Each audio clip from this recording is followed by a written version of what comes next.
Mesdames et messieurs, bonjour. Ça y est, le gouvernement est connu. Tchani dévoile son équipe de combat, titre l'enquêteur. Le journal écrit moins d'un mois après la promulgation le 26 mars 2025 de la charte de la refondation, le Niger s'est doté d'un nouveau gouvernement. C'est une équipe de 26 membres qui constitue le premier exécutif chargé de mettre en œuvre le vaste programme de refondation nationale, nous apprend l'enquêteur. Le journal de poursuivre sous la houlette du Premier ministre reconduit, M. Lamine Ali Mohamed Zen, qui conserve également le portefeuille stratégique de l'économie et des finances.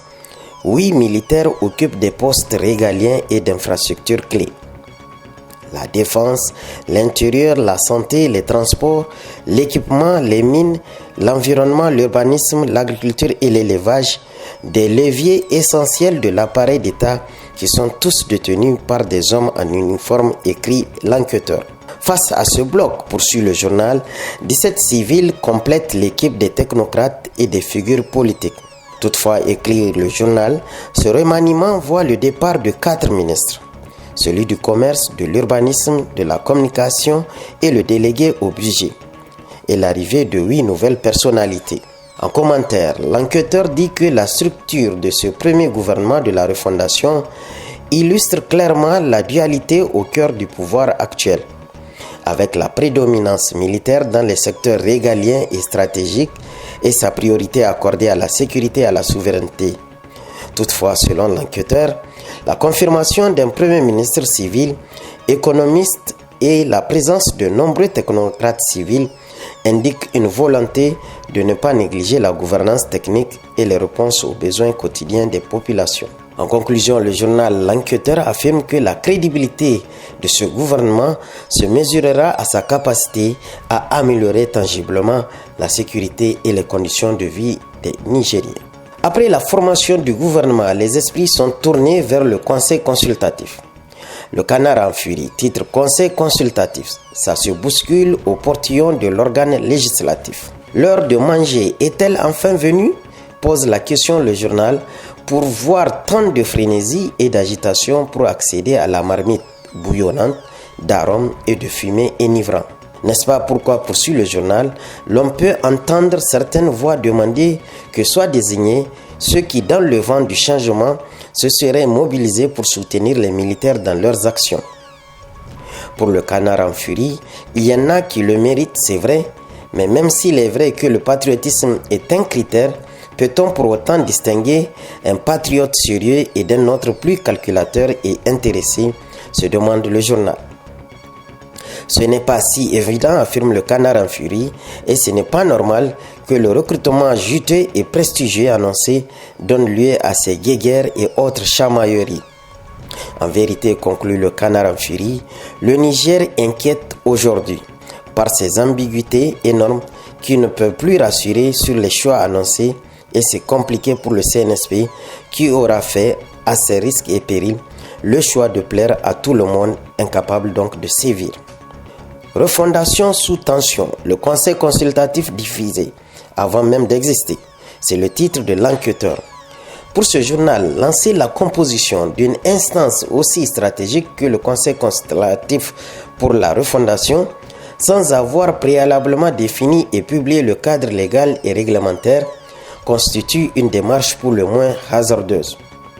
Cela crée un climat de suspicion et risque de délégitimer le Conseil consultatif pour la refondation avant même son installation, et à l'enquêteur d'affirmer un processus de refondation nationale pour être crédible et porteur d'espoir et d'avenir devrait impérativement reposer sur des bases claires, transparentes et inclusives.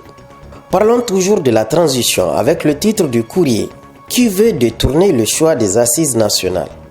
Le journal de Ali Soumana écrit « Il est vrai que depuis quelque temps, après que des passions et des folies se soient estompées pour revenir à des lucidités, les Nigériens chaque jour qui passe ne voient que des signes qui les inquiètent. et ce qui les amène chaque jour davantage à se laisser gagner par un certain pessimisme. La transition, alors que l'on y a trop cru, affirme le Courrier, a laissé échapper bien de signes peu rassurants.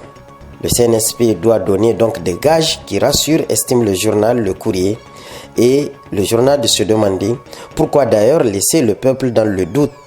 Le journal poursuit, l'on a l'impression que quelques personnes tapies dans l'ombre de la transition contrarient la volonté du peuple, trafiquant le texte soumis pour triturer des articles non sans discréditer la transition et son premier chef.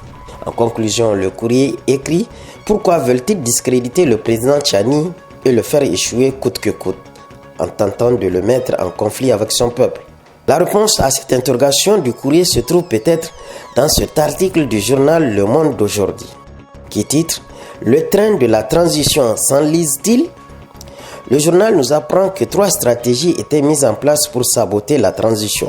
La première stratégie mise en place par la France, affirme le journal, est d'opposer des composantes ethniques. La seconde consiste à miser sur le terrorisme que toujours la France alimente selon le journal afin de parvenir à déstabiliser les pays de l'AES. Et la troisième stratégie consiste à infiltrer selon le journal la transition, ce qui ne devrait pas être compliqué selon Le Monde d'aujourd'hui, car la transition a fait le choix risqué de travailler avec un certain nombre de personnes héritées de l'ancien régime. Modification supposée de la charte de la refondation. Trahison express ou nécessité d'adoption à la réalité. C'est le titre à la une du journal L'Actualité. Le journal écrit qu'il ne faut pas que les uns et les autres perdent de vue que le rapport final de la Commission nationale n'était qu'une version provisoire, un avant-projet ou un projet de ce que deviendra plus tard la charte de la refondation. Le journal de poursuivre, c'est le président Tchani qui avait mis en place cette commission et en principe, celle-ci ne saurait être au-dessus du pouvoir qu'il avait placé, encore moins la recommandation de cette dernière liée au président de la République. Alors estime le journal que l'on ait constaté des modifications, des rajouts ou des suppressions dans cette charte, cela semblait tout à fait normal dans le principe, poursuit le journal, car il s'agissait d'un travail provisoire qui pourrait être modifié à tout moment par celui qui en a le pouvoir, à savoir le président Tchani. De grâce, conclut l'actualité, que l'on cesse d'hurler comme des loups en voulant y voir là des intentions délibérées de dénaturer les propositions initiales de la Commission nationale. Car le meilleur est sans doute avec le président Tchani, affirme l'actualité, et n'allons pas si vite en besogne, puisqu'un train peut en cacher un autre dans une gare, et surtout tâchons toujours de retenir le meilleur de toutes choses. Terminons cette revue de presse avec cet éditorial de Soumana Idriss Maïga, directeur de publication du journal L'Enquêteur. Le titre de cet éditorial est « Le Niger, écrire sous la refondation, la roulette russe des journalistes ». Le journaliste estime que si l'heure est au discours sur la souveraineté retrouvée et la rupture avec un ordre ancien, une interrogation lancinante demeure. Quel espace reste-t-il pour une presse libre, critique et indépendante? Exercer le métier de journaliste au Niger, nous apprend Soumana Idriss Maïga aujourd'hui, est devenu une profession à risque. Les signaux, il faut le dire, invitent à une vigilance accrue sous le sceau de la sauvegarde de la patrie et de la lutte contre la désinformation. En effet, selon le journal, des objectifs certes légitimes dans un contexte sécuritaire et politique complexe, on observe toutefois un resserrement notable de l'étau autour des médias. Les convocations, nous apprend le journal, les convocations des journalistes sont légion souvent pour des motifs qui semblent toucher de près ou de loin à la critique de l'action gouvernementale ou à la couverture des sujets sensibles. Et au journal L'Enquêteur de se poser ces questions, combien de sujets sont écartés non pas par manque d'intérêt public, mais par crainte de représailles? Combien d'enquêtes sont freinées par la peur de franchir une ligne rouge invisible? Ce recul insidieux de l'investigation et de la critique est peut-être le risque le plus dommageable, selon Soumana Idriss Maïga, à long terme. Pourtant, une véritable refondation ne saurait se construire sur le silence ou l'information à sens unique, un débat public sain où toutes les voix, y compris discordantes, peuvent s'exprimer est le terreau indispensable à l'émergence de solutions durables aux défis immenses auxquels le Niger est confronté. En conclusion, pour le journal L'Enquêteur, toutes ces questions, notamment comment aborder sereinement la crise socio-économique, les enjeux sécuritaires ou la définition d'un nouveau pacte social, si ceux dont le métier est d'informer, d'analyser et de questionner se sont menacés. Une presse libre n'est pas un obstacle à la souveraineté. En conclusion, Souman Idriss Maïga, directeur de publication de L'Enquêteur, conclut en ces termes: il est urgent que les autorités envoient des signaux clairs d'apaisement et garantissent dans les faits la protection des journalistes et le respect de la liberté de la presse, pierre angulaire de toute refondation démocratique durable. À la semaine prochaine.